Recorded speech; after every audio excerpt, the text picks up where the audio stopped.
안녕하세요. 생명의 흐름입니다. 이번 주는 2021년 겨울훈련 집회 메시지 10번 다윗과 무비보셋과 하나님의 인자하심입니다. 이번 주는 김종덕 형제님과 함께 교통하겠습니다. 형제님 안녕하세요. 네, 안녕하십니까. 네, 이번 주 메시지는 다윗이 무비보셋에게 친절을 베푼 것, 그리고 우리에게 임하는 하나님의 긍휼과 인자하심에 대해서 말하고 있는 메시지인데요. 아멘. 이 메시지에 대해 간략한 교통 부탁드리겠습니다. 아멘. 네. 이 메시지 10번은 사무엘기 하 9장에 관한 내용입니다. 9장 1절부터 13절까지 다윗이 요나단의 아들 무비보셋에게 친절을 베푼 것에 관한 기록을 보여주고 있습니다. 그래서 다윗은 이스라엘의 왕이 된 후 요나단을 생각해서 사울 집안에 남아있는 어떤 후손이 있다면 그에게 친절을 베풀어야 할 의무가 있다고 느껴서 사울의 집안의 종에게 사울 온 집안에 아직 살아남은 이가 있는가? 내가 그에게 하나님의 친절을 베풀고자 하네 라고 말하였습니다. 그리고 그 종에게 요나단의 아들 무비보셋이 살아있음을 듣고 그를 불러 그의 생명을 보존해 주었습니다. 또 그의 모든 유업을 돌려주었고 그를 초대하여 자신과 한 상에 앉아 먹게 하였습니다. 그래서 사울과 그의 온 집에 속한 모든 것을 무비보셋에게 주었습니다. 이것은 정말 따뜻한 이야기입니다. 그래서 로마서 1번에서는 이러한 따뜻한 이야기가 있고요. 로마서 2번에서는 이 이야기가 우리에게 다만 선행에 관한 이야기가 아니라 우리에게 적용되어지는 이야기임을 말하고 있습니다. 그래서 무비보셋 자신에게는 어떤 은혜를 받을 어떤 근거도 없었습니다.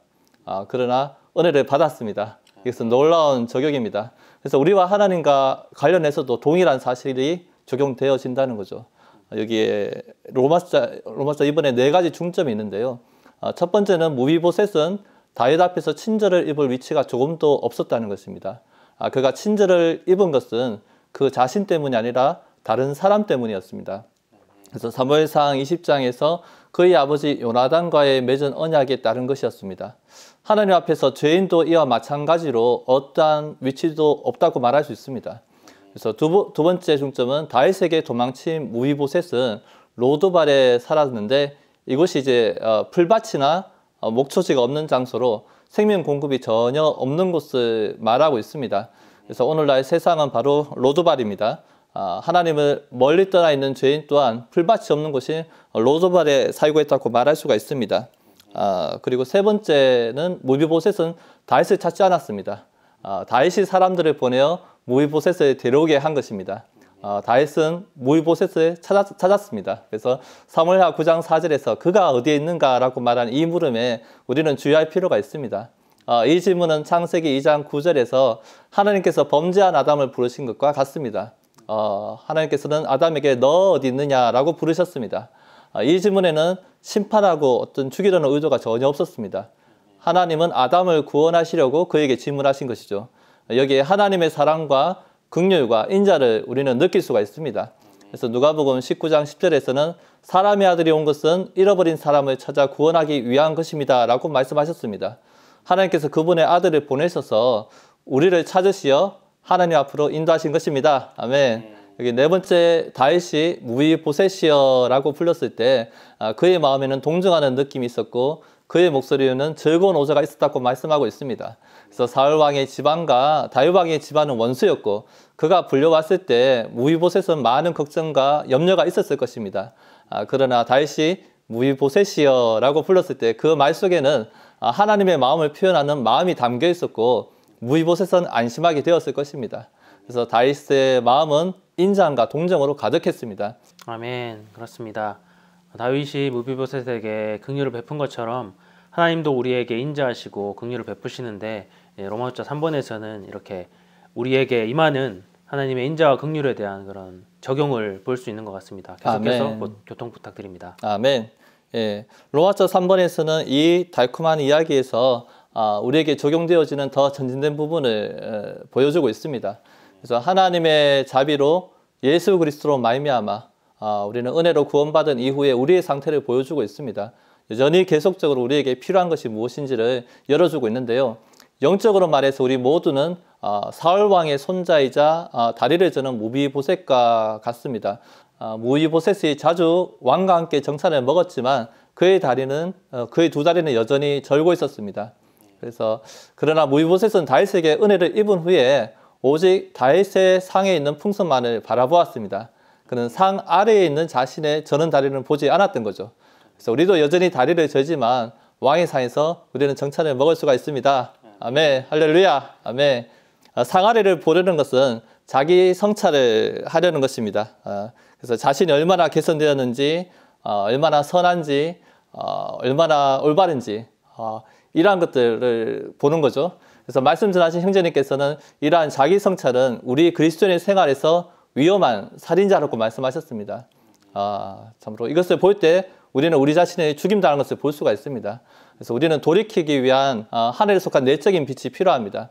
우리 자신을 바라보거나 일종의 자기 진단을 실행하는 것은 위험한 것이고 사탄의 비난을 불러일으켜 우리를 절망과 좌절에 빠뜨릴 수가 있습니다. 그래서 우리는 날마다 주님을 주목할 필요가 있습니다. 우리 앞에 놓여진 풍성과 은혜만을 바라볼 때 우리는 평안이 가득할 것이고 우리의 마음은 만족을 얻게 될 것입니다. 아멘. 또한 여기 로마서 4번에서는 다윗이 무비보셋에게 베푼 친절이 그러면 바로 하나님의 인자하심임을 우리에게 말해주고 있습니다. 여기서 우리는 하나님의 인자하심이 무엇인지 볼 수가 있는데요. 인자함은 바로 하나님의 긍휼과 사랑에서 나오는 자상한 미덕입니다. 그래서 우리가 구원받고 다른 이들과 다르게 된 것은 바로 우리 구주 하나님의 인자와 사랑으로 말미암은 것입니다. 아멘. 주님을 찬양합니다. 아멘. 그래서 갈라디아서 5장 22절에서 인자는 그 영의 열매의 한 항목으로 우리 안에서 생명이 되시는 그 영의 다양한 표현임을 말하고 있습니다. 우리는 새 사람을 입었기 때문에 우리는 불쌍히 여기는 마음과 인자를 옷으로 입어야 합니다. 아멘. 우리는 잘려지는 가지가 되지 않도록 하나님의 인자하신 가운데 계속 머물러야 합니다. 또한 인자는 영어로 카이니스로서 친절을 뜻하기도 합니다. 그래서 사랑은 친절하다고 합니다.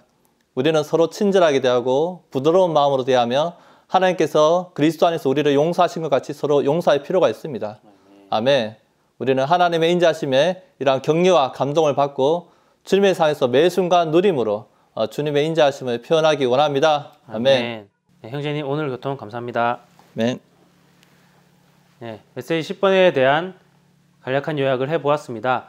이어서 이 메시지의 영상을 보시고 계속해서 위트니스 리 형제님의 영상을 보시도록 하겠습니다.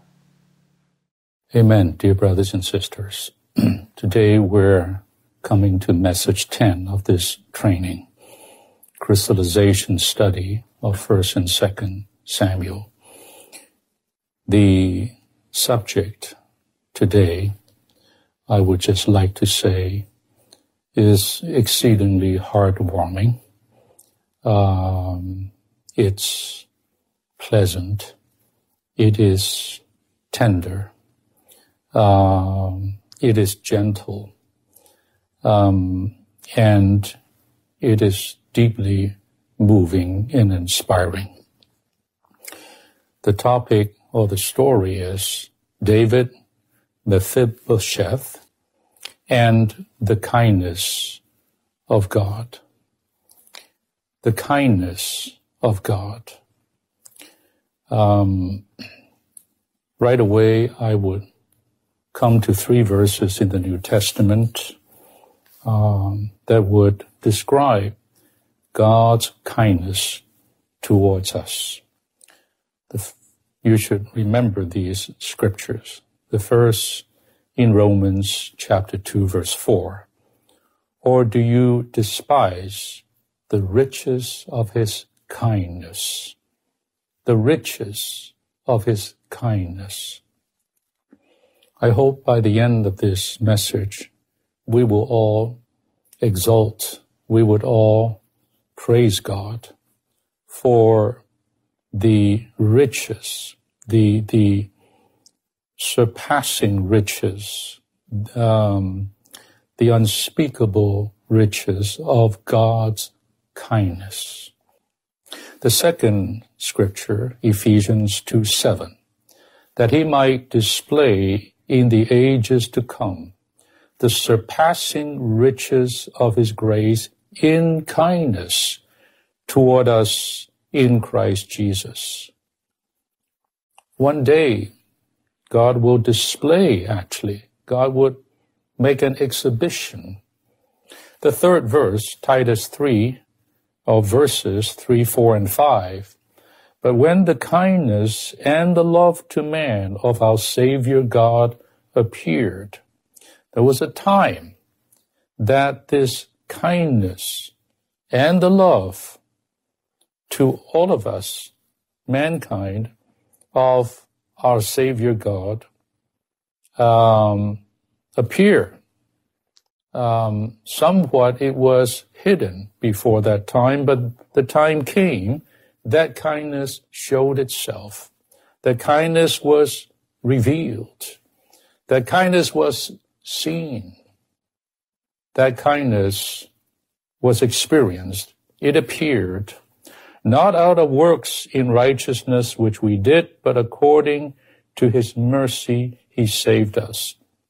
So here, along with kindness, we have the mercy of God. So it's according to his mercy he saved us. Yes, it is by grace that we're saved through faith. Yes, it is by grace that we are justified. When it comes to our salvation, grace is indispensable, and we know this. But here, the word that is used is kindness and mercy.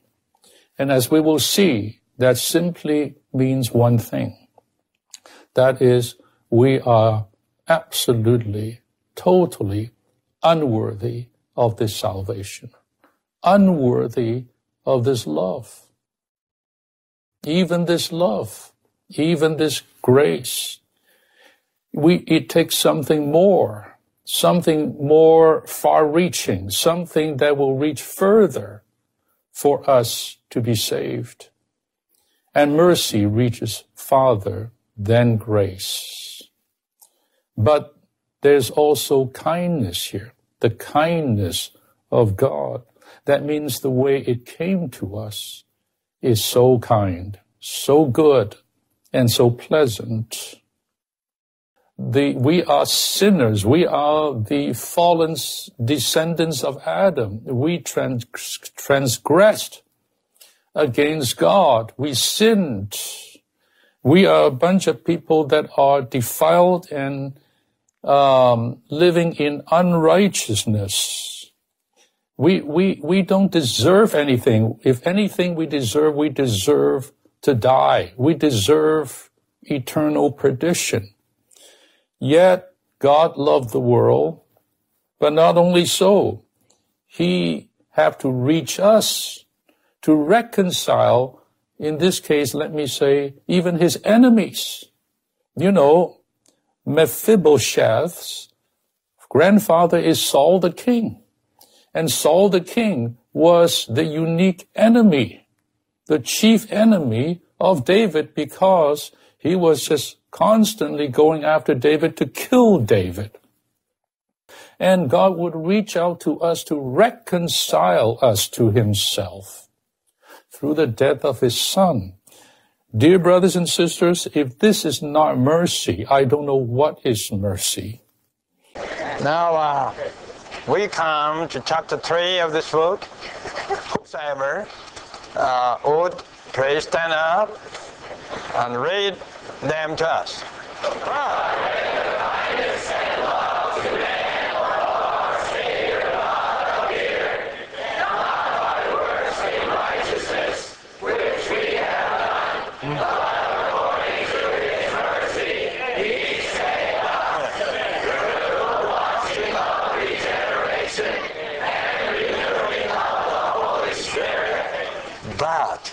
But when the kindness and love to men of our Savior God appeared, he saved us according to his mercy through, look, the green line.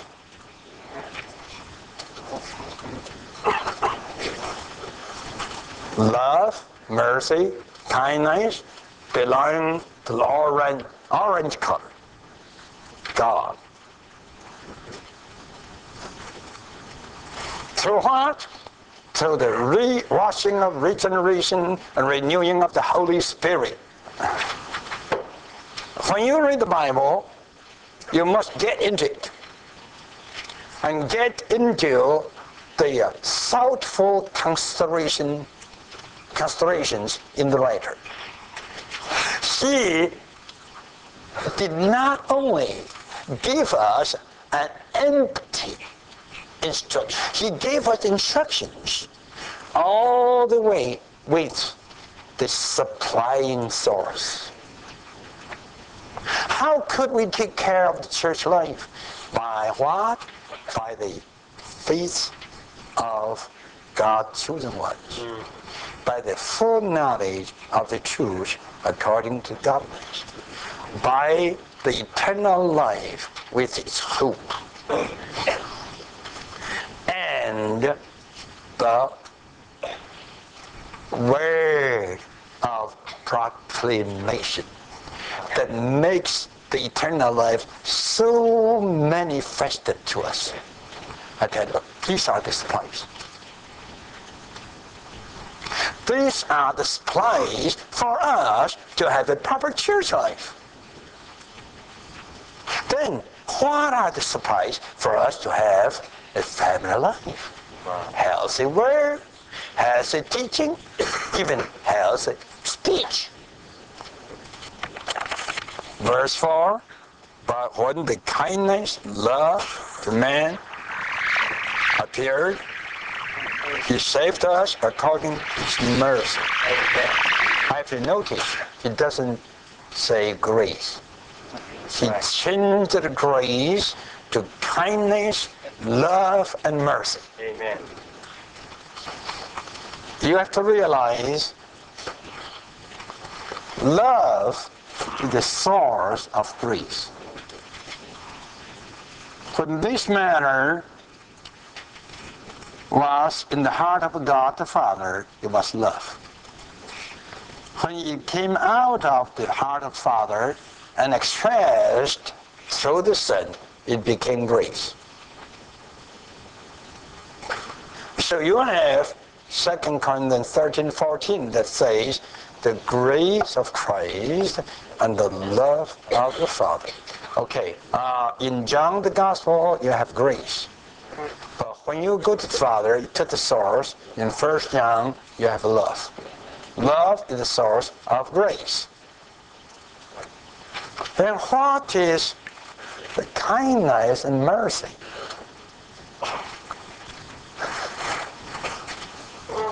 You must realize, I tell you,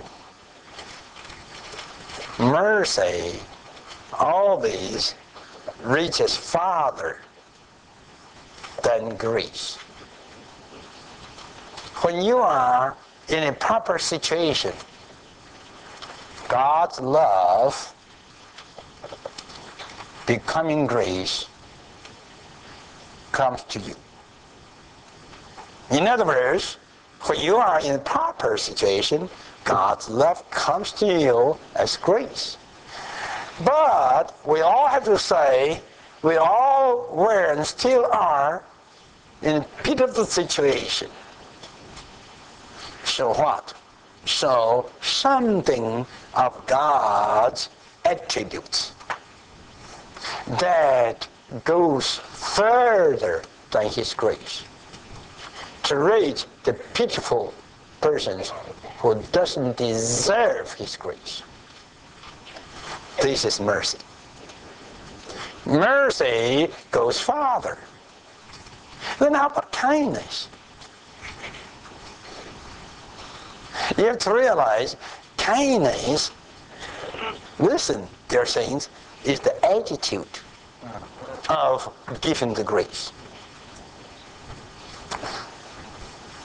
Well, I just got a new watch. Of course, this was about, I asked a brother in Hong Kong to buy from me. My watch doesn't work so well. I got a new watch. Suppose this was a gift. Gave to me, because this was not a gift, I bought it. Suppose, now give me this watch. Come here, demonstrate. Okay, suppose I give him, come here. I give him this watch. I don't ask you to pay me, right? Here's a chair. Not chair. Here's a watch for you. This may be a gift of grace because no charge. But attitude without kindness. You almost broke it. Yes, a gift insulting. Another way. How are you, God? I heard that you got saved, right? Yes. I was very much concerned for that. Praise the Lord. I have something good for you. Amen. I believe you like it. Amen. Probably your wife will love it. Yeah. Also, take it. Take it, please. Thank you, brother. This gift is given with what? Kindness. Amen. Have you got all these 4 things here? Kindness, love, and mercy. I tell you, when you have love with mercy and kindness, you don't need to mention the word grace. Grace is all here already. Have you got it? Saints, I say again, it's not so easy to understand the Bible. Hallelujah. Amen. Our Father and our God has given us such a measure. Amen. That you may call love, you may also call it mercy, and you may also call it kindness. That is grace. Right? It is by these our God saved us. Not only by these, but also through something. Through some action. Through what? Read verse 5. Through the washing of regeneration and renewing of the Holy Spirit. Amen. Now, this is a big thing. Then, if we have a relationship by all these attributes of our God, by all these life activities of the Spirit of our God, you consider what kind of relationship that would be the highest. The highest. Am I right? Right. Have you got it? Right. Hallelujah.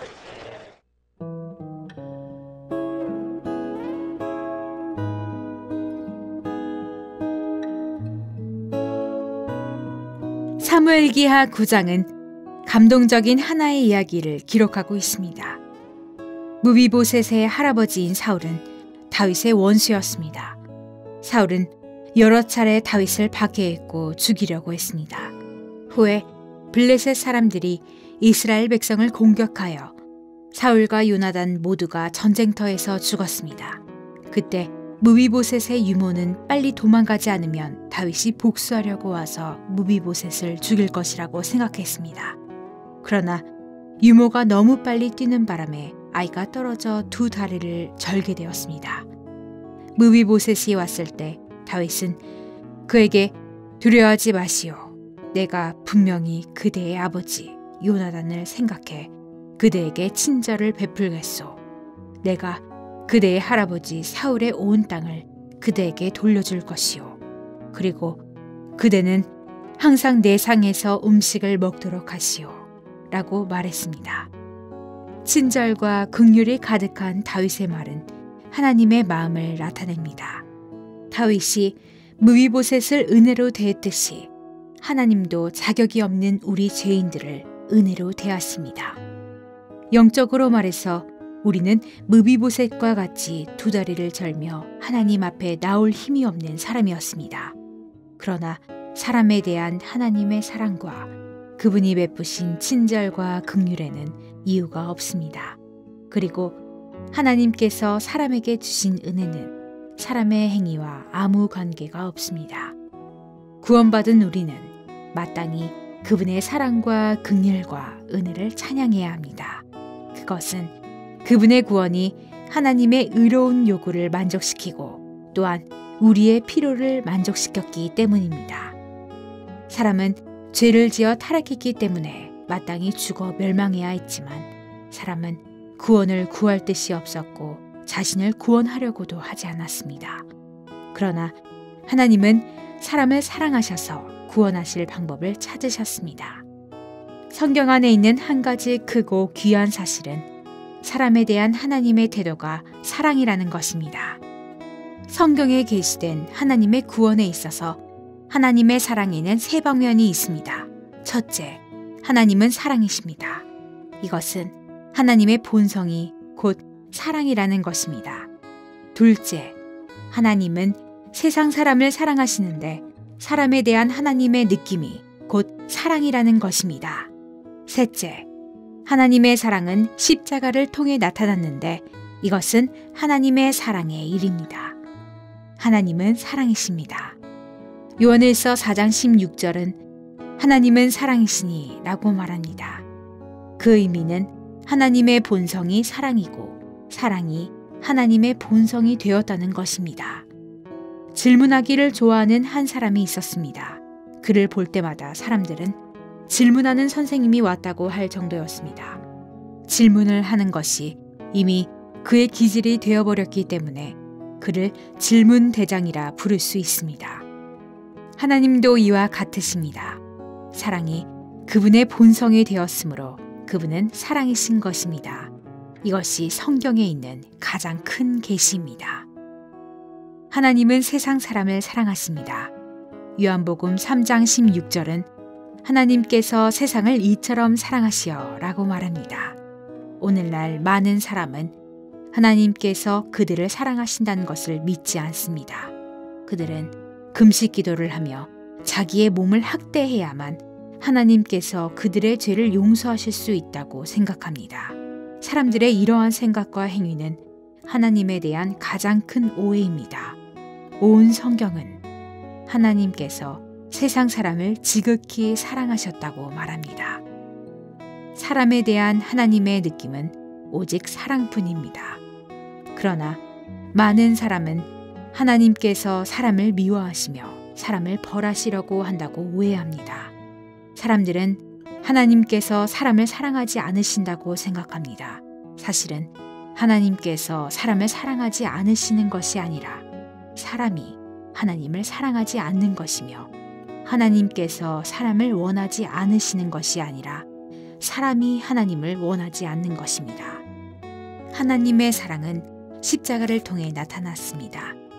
로마서 5장 8절은 그러나 우리가 아직 죄인이었을 때에 그리스도께서 우리를 위하여 죽으심으로써 하나님은 우리에 대한 자기의 사랑을 나타내셨습니다. 라고 말합니다. 하나님의 사랑이 표현되었습니다. 하나님의 사랑은 그리스도께서 세상에 오셔서 세상 사람들을 대신해 죽게 하심으로 사람의 가장 큰 문제를 해결하고 영원한 멸망에 이르지 않게 하였습니다. 이러한 십자가의 대속을 볼 때 우리는 하나님의 사랑이 나타났음을 알 수 있습니다. 하나님은 우리를 사랑하시기 때문에 우리를 위해 많은 일을 하셨습니다. 하나님의 구원은 사랑 위에 세워집니다. 사랑이 곧 하나님의 구원의 유일한 이유입니다. 본 내용은 2021년 겨울훈련 집회 사무엘기 상하 결정연구 미니스트리 다이제스트 2권에서 발제한 것입니다.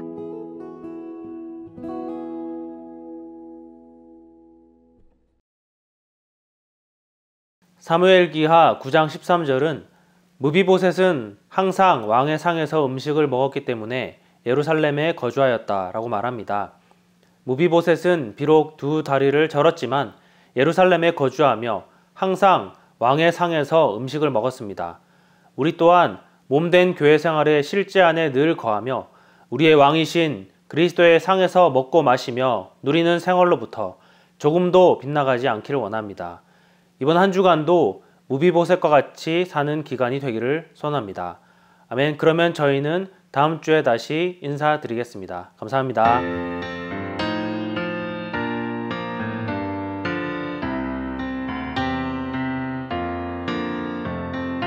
높고 깊은 아버지의 긍휼 찬양하겠네. 나의 약함 실패 위에 항상 긍휼 더하네. 경배하고 경배하세. 주의 긍휼 날 높이네. 주의 긍휼 날 높여. 자신 낮춘 변함없는 긍휼 정말 놀라워. 죄인 내게 임한 긍휼 항상 계속되겠네. 그 무엇도 이 긍휼을 잃게 하지 못하리라. 주의 긍휼 영원해.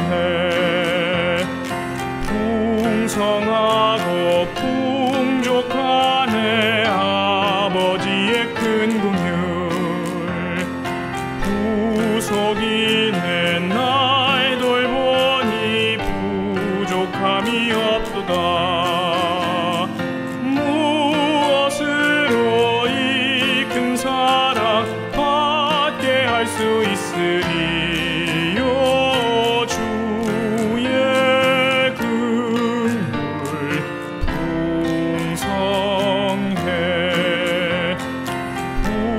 부드럽고 달콤하네 사랑스런 이 긍휼. 주의 은혜 인내로서 나의 필요 채우네. 귀하고도 귀한 긍휼 우리에게 완전하네. 주의 긍휼 완전해. 긍휼 누려 영원토록 낡지 않고 새롭네. 적셔지는